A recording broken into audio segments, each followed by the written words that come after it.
doing things a little different. So I'm one of the organizers. This is Jeff Mann. You work for Tenable. Tenable has been supporting BSides for many years. And if you've been to any of the sessions I've narrated before, Tenable is a very good sponsor. And when you think about security, you should think about Tenable and Jeff Mann. Right? Jeff has 30 years experience, and since this is a 30-minute presentation, I'm going to turn it over to you and get started. Go for the artwork. Ready, set, go. Thanks, BSides San Francisco, for letting me speak here today, and I hope it's not just because Tenable's a sponsor. No, it's not. Great. So, Jeff Mann is my name. Security is my game. I've been in the industry probably about 34 years, really, if you add it all up. That's what I used to look like, and you can't hardly see it. But I used to have hair, and it used to be long. And that was my passport photo. If you're interested afterwards in speaking to me, getting in touch with me, I can certainly share my contact information since it's mostly washed out, but it's also up there at Mr. Jeff Mann on Twitter. Let me jump into this. The art of the Jedi mind trick. First, I'm going to explain to you, hopefully in very short order, why I consider myself a Jedi master. Talk about the problem that I'm discussing, what I think's missing, next steps, and hopefully we'll have time for some Q&A. So we're going to jump right into it. A long time ago, I saw the original Star Wars in the theaters when I was in junior high. Anybody with me? The bartender and a couple more. Before they called it episode 4, it was just Star Wars. I'm going to throw this up here and risk having stones thrown at me. I began my official career at that place, and I started out there as a cryptanalyst, and I moved on years later into information security analyst work, which got me into penetration testing back in the early days, back in the mid-90s. When I was getting involved in cryptography, this is the kind of stuff that I worked with. You can't tell what it is. That's a one-time pad. Cryptography was done on paper back in those days, and we broke it with graph paper and colored pencils. But the computer came along and we started automating things in terms of cryptography, and we started taking things like one-time pads and putting them into computer programs and using IBM PCs before they were networked, so there was a little bit better level security on them. To put things in context, everybody know what that is? Yeah. When I started working at NSA, it was still a secret that we had broken the encryption of the Enigma machine. That wasn't made public until the late 80s. Why was it still a secret? Because there were still some countries that were using it. Think about it. Anyway, I left the NSA in about 1996, and this is not a talk about me. I'm just giving the context of why I'm a Jedi Master. I went out into the commercial sector and started out doing pen testing, which turned out to be a lot of vulnerability assessment. And it was the early days we were trying to convince companies why they needed to have a firewall if they were going to be on the internet and things like that. And really, it was the beginning of developing any type of sense of having a security program, having any kind of policies, any kind of concept of what they were trying to accomplish with security. So there was a lot of education, security program development, architecture development, and things like that. Somewhere along the line, I fell into PCI. I call it PCI purgatory. I ended up being a QSA for 10 years, and luckily I was released from PCI work. I was hired by Tenable about 2.5 years ago, brought on as their PCI subject matter expert. I do security as well because I had 20 years of experience before I got into PCI work. Which brings me up to today. I went around last year, spoke at several different conferences, user events, partner events, things like that for Tenable, and I gave a talk called The State of Information Security Today. Are we getting any better? One of the things I observed as I was going to all sorts of different conferences, and I won't name them, it doesn't matter, but I heard a lot of really smart people giving a lot of really interesting, fascinating talks. But if you've noticed in the last couple years, there's a lot of breaches reported in the news. There's a lot of fraud happening. There was a guy who just gave a fraud talk a little while ago. The bad guys have figured out how to monetize, breaking into things and compromising data. And coming from the PCI background, there were so many retail breaches in the last couple of years, point of sale malware and things like that. I was doing some soul searching. I'm like, gee, are we doing any better as an industry when, things are bad, breaches are still happening, and you find out that the causes are, default settings, default passwords never being changed, weak passwords. I'm like, gosh, that's how I was breaking into stuff 20 years ago. So, gave this talk about what's wrong with the industry and how we can change it, but also heard a lot of people talking about problems. And I thought to myself, maybe part of the problem is us. Maybe we're not good at communicating. Maybe we're having a hard time getting the point across because, for various reasons. Maybe we're not practiced at communicating. Maybe we don't get the opportunity to stand up in front of a group very often. Maybe we're not going in front of the board of directors very often, or even our bosses, or the staff meetings or whatever.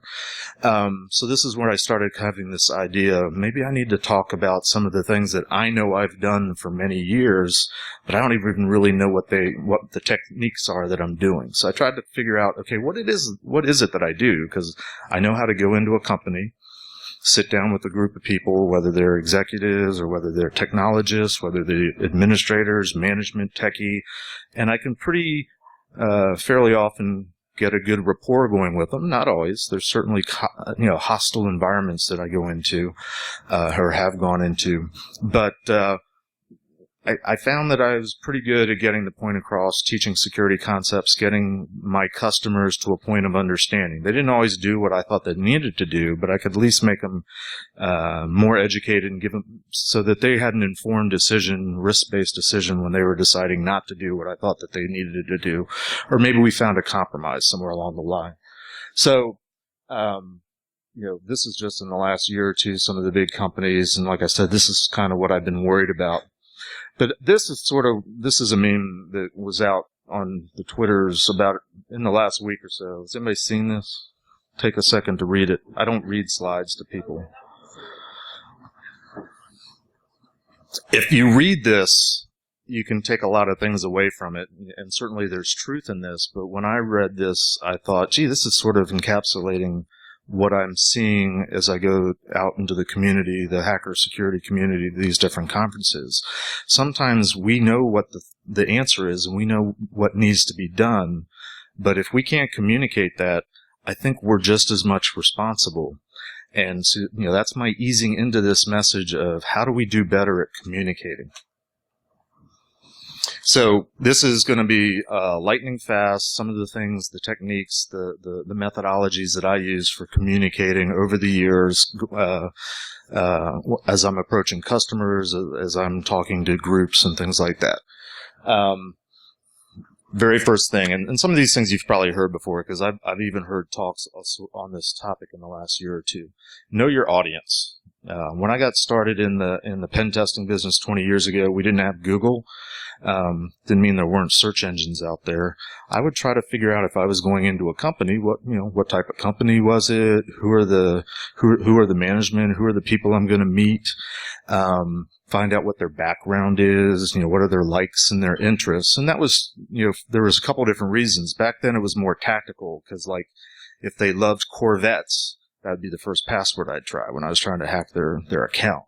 But also, it gives you the ability to find out where they're coming from. So, just as an example, by show of hands, and there's no right or wrong answer, nobody's going to be mad at you or anything, but in terms of the best hacker movie that's out there these days, who thinks it's Black Hat? Raise your hand. I shamed you by starting with that one. Enemy of the State? Got one. War Games. Got a few more no's. The bottom right is Swordfish. Anyone? Not just because of Halle Berry, but for the hacking elements? Okay, Firewall? Hackers. Got a few. I actually watched Hackers on Netflix just a couple nights ago, and it was a humorous look down memory lane. Sneakers. Yeah. I think the consensus in this audience is it's sort of close between Sneakers and War Games. Enemy of the State, by the way, is kind of my favorite because it's about where I used to work, and it's fun to watch fictional movies about NSA because they're only guessing what it's really like there. There's a scene in Enemy of the State where the black limousine with the bad guy deputy director, who I actually used to work for, drives into the glass cubicle building down this ramp. And I always chuckle because that's actually the loading dock where they used to bring the food trucks in for the cafeteria. That's a secret about NSA that you never knew. But anyway, when you ask questions like this of an audience or of a group, or you get a sense of, just in the responses, what type of person they are. Everybody hates Black Hat. What do you take away from that as information?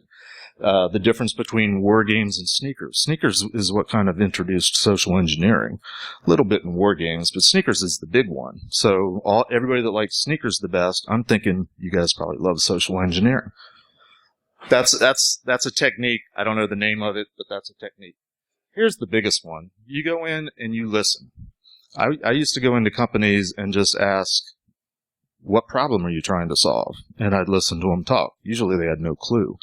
And even to this day, very often companies don't really know what they're trying to get to, what their objective, what their goal is by, I've got to do security. I know I've got to meet this compliance standard. This is this PCI thing.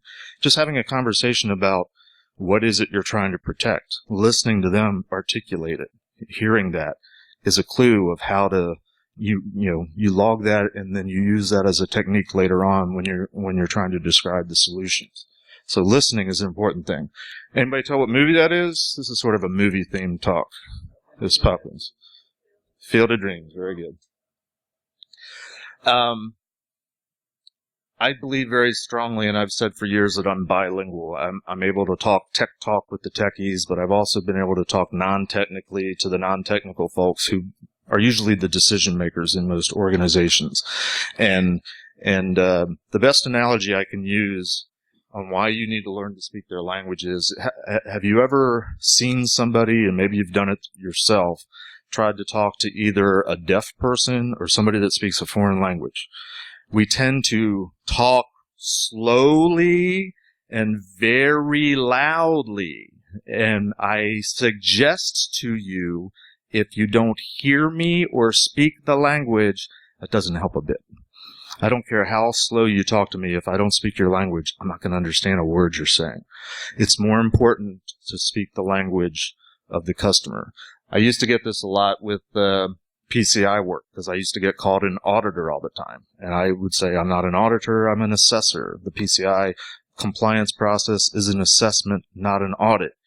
But, at the end of the day, once I explained that to the customer, if they wanted to call me an auditor, I was an auditor. I wasn't going to argue with them. It's very good, very important sometimes to break it down, what you're trying to convey in terms of a technical issue or what you're trying to get them to in terms of an objective, to tell stories, to come up with analogies. My wife is really good at this. I'm not, but I try. What I have found over the years is you have to be very careful in the analogies you use. I'm a white male. I tend to like to use sports analogies. I love football. I love baseball, basketball. Not everybody else does.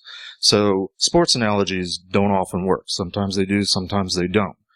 I've been to foreign countries where I find myself using colloquialisms and phrases that are very familiar in the English language or the region in which I live. And as I'm saying it, I realize this person from wherever I am has no idea what I'm talking about because they've never heard this phrase before. And of course, they can have phrases too that don't mean anything to us Americans.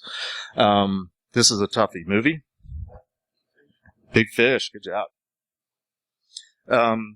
If you're missing the elliptic curve talk, here's my one crypto slide. I am a cryptanalyst by trade. I am primarily a manual cryptanalyst. I've designed codes, I've broken codes, and I can talk the elliptic curve type talk. But for most people, when you start talking elliptic curves and large random numbers and pseudo-random and this, that, and the other, a lot of times it goes over people's heads. So I just break it down to, there's something that you have that's readable text. You have to do some kind of fancy math stuff combined with some kind of random, which is called a key, and that produces that code.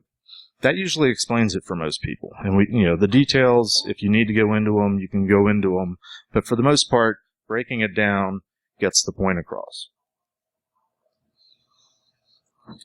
Because many of you probably work for companies where there's business decisions that have to be made based on things like profitability and margin and revenue and things like that, it's important to learn a little bit about the business. This should be an easy one. Movie. Office Space, yes. I'm a people person. Wow, there's no way you're going to guess that movie. Would it help if I told you that's Samuel L. Jackson? No, well, that's close. It's a good guess. Don't assume that people are understanding what you're telling them the first time. Ask, when you're explaining something to somebody, ask them, what did you just hear me say? Very often, I found out they had no clue what I was saying. So you have to regroup and try again. And again, don't say the same thing over again. Try a different approach. Try a different analogy. The first one didn't work. Try something different. The clue is the assumption. Don't assume anything. This is the long kiss goodnight. The slides will be up on the website later. You can see what it looked like. This was really important, especially when we were coming in doing vulnerability assessments to companies, or if you're giving them a gap assessment on this is how bad things truly are. It's a psychological thing, and I learned this from my parents in my childhood. Don't start with the bad. Give some people some props. Well, your website has some real pretty colors. I like the way it's organized. But you've got a few, we found a few issues with cross-site scripting, and, explain what that means and why it's bad. And then get down to and by the way, there was a default password there, and that caused us to, rape and pillage and overrun your entire environment. But, work into it. I learned this from my childhood, as I said, because I never got straight A's as a child. And the closest I got one time, I came home with like 6 A's and a B. And the first thing my dad says was, "Why'd you get a B in that course?" So I'm scarred from that, but I've tried to take that as a life lesson into my consulting career. That's a real broad, quick overview of techniques, but the fundamentals there are good communication skills is really what we're talking about, and having the opportunity to practice them. How do we move on? Who's ready for the red pill? Who wants the blue pill? And everybody knows what this movie is? The Matrix. Spaceballs. You failed a class. The message here is, don't give up. You've got to keep trying, and even though common sense might tell you to walk away, those people are too stupid to ever understand. You got to keep going. And in fact, I kind of think of the challenge of going into an environment where I need to convey and educate and teach and persuade an audience, a group, a company. I consider it to be more of a puzzle than a game. Security very often is described as a game, but when you think of it as a puzzle, there's a solution somewhere in there. And very often there's more than one solution. So keep that as a frame of reference and keep going.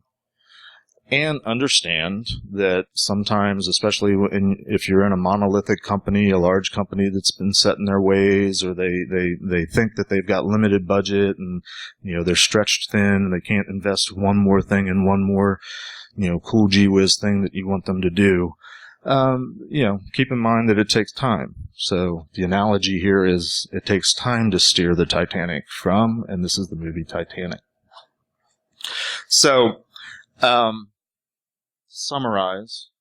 Again, these are good communication skills. The art of the Jedi mind trick, I believe, if you have information that you need to convey to another person, to another group, you need to break it down in such a way that they understand, because security is really reasonable at the end of the day in most cases, and logical arguments, logical rationale, reasoning can be given to people, and they should be able to draw the same logical conclusion that you have without the emotion, without the excitement, without the pizzazz and the technical details. Just break it down into language that they can understand.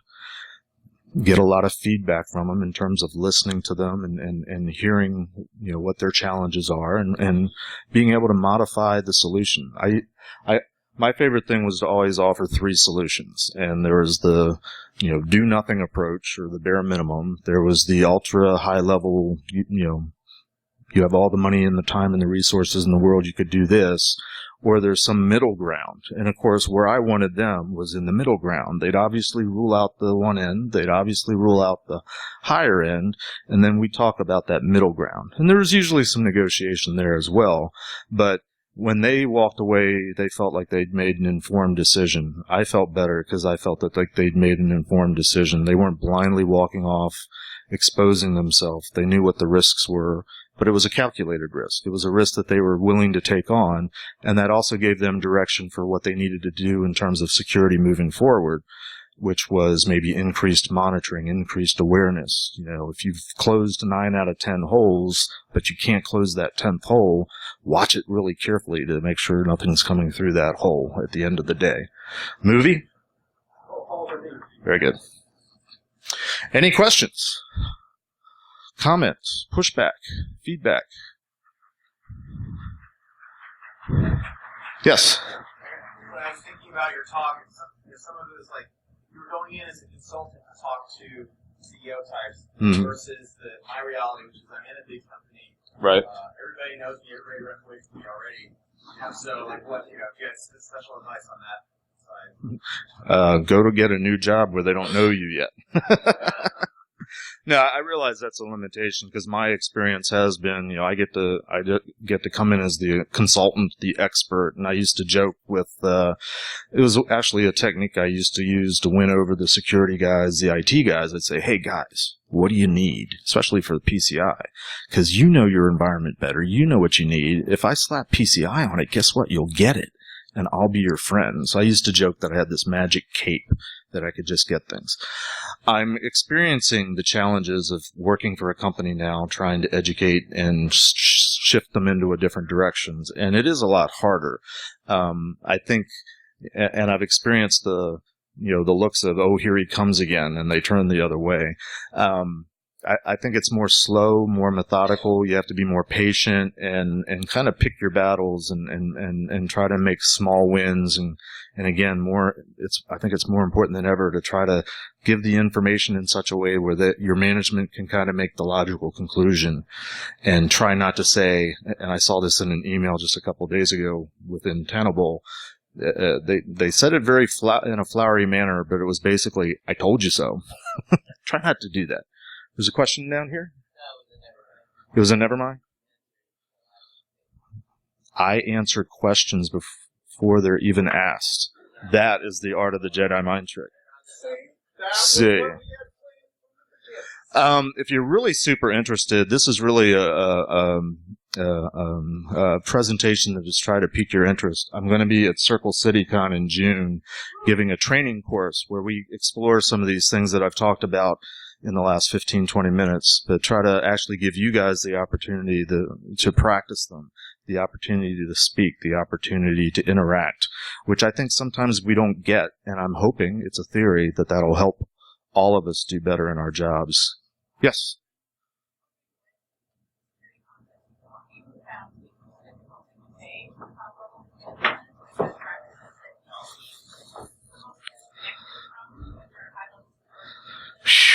All of them. Really, sometimes it's the more basic concepts, like why should everybody in the company have a strong password and change it and not use the same password that they're using on 20 accounts at home? Those are the basics that companies are still falling down over. So I feel like we haven't tackled the fundamentals yet. So I'd start there. Yes, sir. Just a bit more from your experience. What's been your success rate or failure rate discussing quantitative versus qualitative risk management? Wow. 100% failure. No, probably 50-50. But again, some organizations want the quantitative. Some organizations want the qualitative. To me, it's more the trick of knowing what they want to hear and knowing what they're going to respond to. What's the triggers?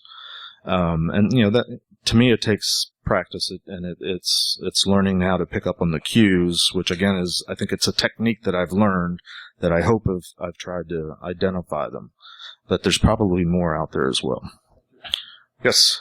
I find if I put it just in terms of how can I best support the business achieve their goals, they're much more receptive and we either do this or we're dead. Yeah, that's very true. I mean, it's hard to push security as, this is a way to increase profit, which is what they want to hear, or cut expenses, which is what they want to hear. But to have a responsible, meaningful, reasonable message for this is why it's a necessary investment, and this is, without doing too much FUD, this is the bad that could happen. But, again, there's a balance in there. So to me, it's all being reactionary. Yes? How would you deal with actively hostile Management? Actively hostile. Actively hostile management. Probably regroup and just try to find a sympathetic ear somewhere else in management and sort of backdoor them. Build allies, build enough people that are getting the picture, and find the influencers. I used to walk into companies and try to find out who is the person in charge.